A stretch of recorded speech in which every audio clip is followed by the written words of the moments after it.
léegi ci kaw loolu yoon dafa ne bu fekkee ni dañu renvoyer benn affaire avocat yi am nañ droit demander liberté provisoire ci kaw loolu man maître Abdy Nar Ndiaye mii maître Brice Silva mii maître Ciré Clédor Ly ak maître Saïd Larifou ak ñëpp ñu ànd ak ñun ñëw demander liberté provisoire boobu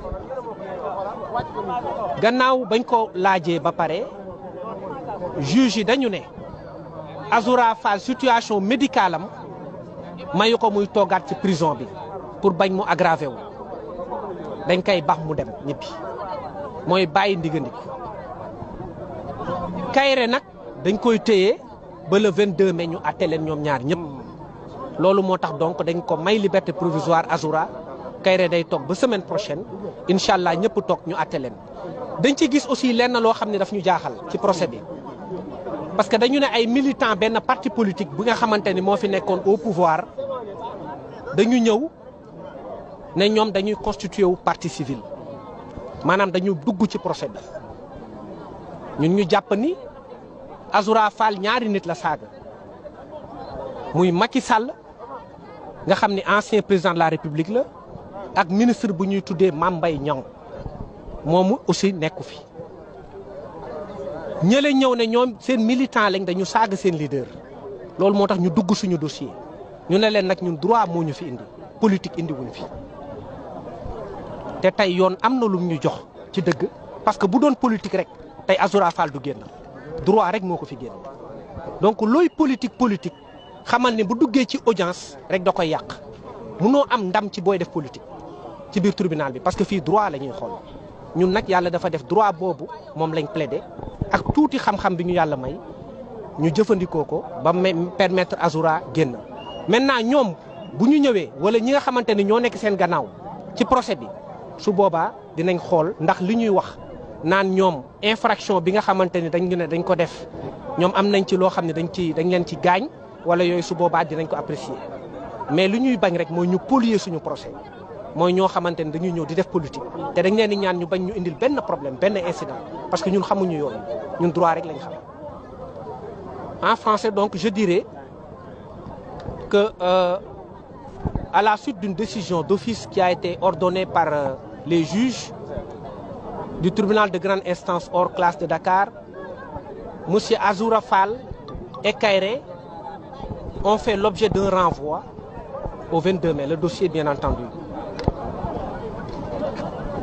Le renvoi est tiré du motif d'une convenance personnelle qui ne peut pas être étalée sur la place publique. Mais en tout état de cause, les juges ne sont pas encore suffisamment préparés pour juger l'affaire parce qu'ils ont reçu le dossier très tardivement hier.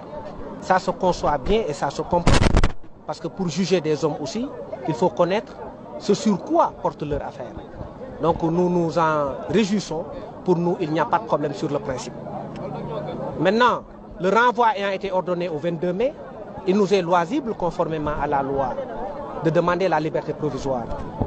Et nous-mêmes, maître Abdy Nar Ndiaye, ici présent à ma droite, maître Brice Silva à ma gauche, maître Ciré Clédor Ly et maître Larifou Saïd, ainsi que d'autres excellents confrères, ont participé à demander une liberté provisoire de M. Azoura Fall et de M. Kairé. Le tribunal s'étant retiré pendant un temps plus ou moins long, malgré l'opposition du parquet, parce que le parquet s'est opposé à la demande de mise en liberté provisoire, le tribunal a passé outre et a ordonné la liberté provisoire de M. Azoura Fall, qui avait un dossier médical très parlant, qui avait été produit depuis l'enquête préliminaire. Azoura Fall a été mis en liberté provisoire et Kairé maintenu jusqu'au 22, date à laquelle ils seront tous les deux jugés et feront face à leur juge. Ce qui nous a gênés dans l'affaire, c'est la présence d'un cheveu dans la soupe. Parce que nous ne faisons pas de la politique. Nous faisons du droit. Des militants d'un parti politique se sont incrustés à notre affaire pour dire qu'ils se constituent partie civile. On ne les connaît pas. Ils n'ont pas été victimes d'injures. C'est Macky Sall qui a été destinataire. Ça se conçoit bien et ça se comprend. Parce que pour juger des hommes aussi, il faut connaître ce sur quoi porte leur affaire. Donc nous nous en réjouissons.